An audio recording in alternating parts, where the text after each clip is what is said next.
Hello, welcome to दीक्षाच recipe. तर आज आपण घरात अवेलेबल असलेल्या साहित्यापासून दम बिर्याणी झटपट कशी करता येईल ते पाहणार आहोत. तर त्यासाठी इथे मी जे सामान घेतलं आहे ते आपण पाहूया. तर सगळे खडे मसाले घेतलेले आहेत. शहाजिरं, दालचिनी, तमालपत्र, स्टारफूल. ओके. तसेच घरात जे आपले अवेलेबल मसालेच असतात, बिर्याणी मसाला आहे, गरम मसाला, लाल मिरची पावडर, हळद आणि फूड कलर घेतलेला आहे. इथे इथे कोथिंबीर आणि पुदिना आपण चांगला स्वच्छ चिरून घेतलेला आहे. कांदे घेतलेले आहेत 5 ते 6 मोठे, टमाटे, हिरवी मिरची, कढीपत्ता आणि अद्रक लसूणची पेस्ट. आता आपण हे चिकन मॅरिनेट करून घेणार आहोत. त्यासाठी सगळे मसाले टाकलेले आहेत. मीठ टाकलेलं आहे आणि त्यात आपण अद्रक लसूणची पेस्ट टाकणार आहोत 1-2 चमचे. आणि इथे मी अर्धा किलो चिकन घेतलेलं आहे. त्यासाठी आपण एक आतपाव दहीचा वापर करणार आहोत इथे. तर हे सगळं मिक्स करून याला चांगलं मॅरिनेट करायला आपल्याला ठेवायचं आहे. 1-2 तास आपण फ्रीजमध्ये ठेवू शकतो. तर माझा वेळ कमी असल्यामुळे मी 1 तास ठेवणार आहे. तुमच्याकडे वेळ जास्त असेल तर पूर्ण रात्रभर जरी ठेवलं तरी काही म्हणजे चांगलं मुरलं जातं ते चिकन. तर आपण इथं ते सगळं मिक्स करून घेऊया आणि हे मॅरिनेट करण्यासाठी फ्रीजमध्ये ठेवून देऊया. तर इथे आता अर्धा किलो चिकनसाठी अर्धा किलो बासमती तांदूळ घेतलेला आहे आणि ते स्वच्छ धुवून आपण पाऊण तास भिजत ठेवणार आहोत. आता आपण रेसिपीसाठी स्टार्ट करूया. त्यासाठी इथे पातेल्यामध्ये मी 4 मोठे चमचे तेल घेतलेलं आहे.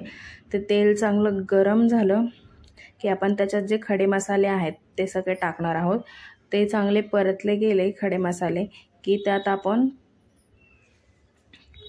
कढीपत्ता, हिरवी मिरची टाकणार आहोत. ती सुद्धा चांगली तडतडले की त्यात जे कांदे कट केलेले आहेत आपण स्लाइस ते टाकणार आहोत.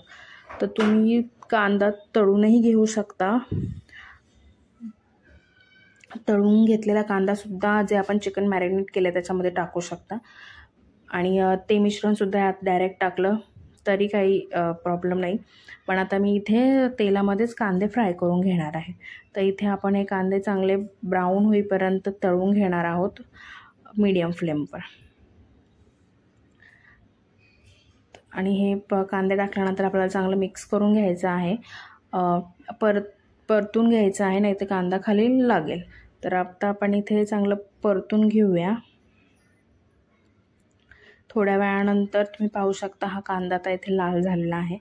तर आता आपण याच्यामध्ये जे आपण टमाटे बारीक चिरून घेतले होते ते टमाटे टाकणार आहोत. टमाटे टाकल्यानंतर पण आपल्याला 1-2 मिनटं ते मऊ होण्यासाठी परतून घ्यायचं आहे. परतून घेतल्यावर यात आपण आता अद्रक लसूणची पेस्ट टाकणार आहोत 1-2 चमचे. अद्रक लसूणची पेस्ट टाकल्यानंतर पण 2 ते 3 मिनटं चांगलं परतून घ्यायचं आहे. परतून झाल्यानंतर व्यवस्थित हे सगळं अद्रक लसूणची पेस्ट मिक्स झाल्यानंतर त्यात आपण जे मसाले काढले होते, बिर्याणी मसाला, लाल तिखट, हळद, हे सगळं जे मसाले आहेत ते आपण ह्याच्यामध्ये आता टाकून घेणार आहोत. ते मसाले टाकल्यानंतर पण आपल्याला परतून घ्यायचं आहे चांगलं तेल सुटेपर्यंत. मसाला चांगला शिजला जातो त्याच्यामुळे. तर आता आपण इथे पाहू शकता सगळे मसाले मी टाकलेले आहेत. हे चांगले परतून झाले की याच्यामध्ये आपण मीठ टाकायचं आहे. मीठ टाकल्यानंतर आता हे चांगलं परतून घेऊया आपण. ठीक आहे. तर आता हे चांगला मसाला परतून झालेला आहे. तर आता आपण जे मॅरिनेट केलेलं चिकन होतं ते आपण ह्याच्यामध्ये टाकून घेऊया. हे चिकन पण आता टाकून घ्यायचं आहे आपण व्यवस्थित सगळा आणि परतून घ्यायचं आहे यालासुद्धा चांगलं. सगळा जो मसाला आहे तो एकजीव झाला पाहिजे याच्यामध्ये. आणि आता याच्यामध्येच मी जे मॅरिनेट केलेलं भांडं होतं त्याच्यामध्ये थोडंसं पाणी मिक्स करून ते पाणी यात टाकणार आहे चिकन शिजण्यासाठी. तुम्ही वाफेवर शिजवलं तरी काही प्रॉब्लेम नाही. वाफेवर पण चिकन चांगलं शिजलं जातं. आता आपण हे चांगलं मिक्स करून घेतलेलं आहे आणि हे शिजण्यासाठी 20 मिनटं ठेवणार आहोत. तसंच दुसऱ्या साईडला आता आपण इथे पाणी गरम करायला ठेवलं आहे आणि यात सगळे खडे मसाले, मीठ टाकलेलं आहे. लिंबूसुद्धा आपण यात टाकणार आहोत. लिंबामुळे भात पांढरा आणि सुटसुटीत होतो. तर ते टाकल्यानंतर ह्याला उकळी येऊन द्यायची आहे चांगली पाण्याला. 10 मिनटात मोठ्या गॅसवर ठेवलं की याला चांगली उकळी येईल. उकळी आल्यानंतर तुम्ही पाहू शकता चांगली उकळी आलेली आहे पाण्याला. आता या पाण्यामध्ये आपण जे पाऊण तास तांदूळ भिजत ठेवले होते ते तांदूळ भिजत ठेवल्यामुळे चांगले तांदूळ फुलतात आणि लांब होतात अजून. तर आपण हे इथे टाकलेले आहेत तांदूळ. सगळे तांदूळ टाकून घेतल्यानंतर एक 10 मिनटं मोठ्या गॅसवरच याला 75% कुक करायचं आहे आपल्याला. तर तुम्ही पाहू शकता इथे तांदूळ आता हा व्यवस्थित फुलला आहे आणि 75% शिजलेला आहे. तर आता आपण हा बाजूला काढून घेऊयात. तसं दुसऱ्या साईडला जे आपण चिकन शिजत ठेवलं होतं ते शिजले का पाहूया. तर याला चांगली आता इथे उकळी आलेली आहे. पाहू शकता तेलही सुटलेलं आहे. तर हे चांगलं 1-2 मिनटं परतून घ्यायचं आहे आणि याच्यामध्ये आपण पुदिना आणि कोथिंबीर टाकणार आहोत आणि ती सुद्धा चांगली यात मिक्स करून घ्यायची आहे.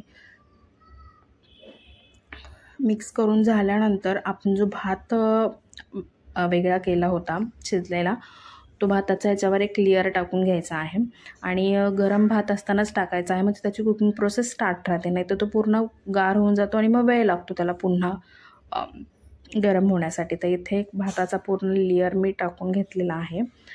तो व्यवस्थित टाकल्यानंतर त्याच्यावर पुन्हा गार्निशिंगसाठी कोथिंबीर आणि पुदिना टाकणार आहे. कोथिंबीर आणि पुदिना टाकायचा इथे. कोथिंबीर पुदिना टाकून झाल्यानंतर पुन्हा एक त्याच्यावर मी भाताची लेयर टाकणार आहे आणि ही भाताची लेयर टाकल्यानंतर त्याच्यावर आपण फूड कलर टाकायचा आहे. तर इथे ऑरेंज अवेलेबल असल्यामुळे मी ऑरेंज यूज केला आहे. तुम्ही दुसरा कोणताही यूज करू शकता. आणि त्याच्यावर पुन्हा कोथिंबीर आणि पुदिना टाकलेला आहे आणि तूप टाकलेला आहे. तुम्ही डालडा किंवा तेलातसुद्धा वापर करू शकता. आणि हे सगळं टाकल्यानंतर आपण याच्यावर न्यूजपेपर टाकून एक 20 मिनटं दम देणार आहोत बिर्याणीला. व्यवस्थित त्याच्यावर जड काहीतरी भांडंही ठेवू शकता तुम्ही की वाफ बाहेर जाऊ नये म्हणून. तर एक 20 मिनटानंतर पाहू शकता मस्त याच्यातून वाफ येते आणि बिर्याणीचा तांदूळ पूर्णपणे आता शिजलेला आहे. मोकळीसुद्धा झालेली आहे बिर्याणी. तर खूप टेस्टी लागते. तुम्ही पण ट्राय करा आणि आवडली असेल रेसिपी तर लाईक करा, शेअर करा. थँक्यू.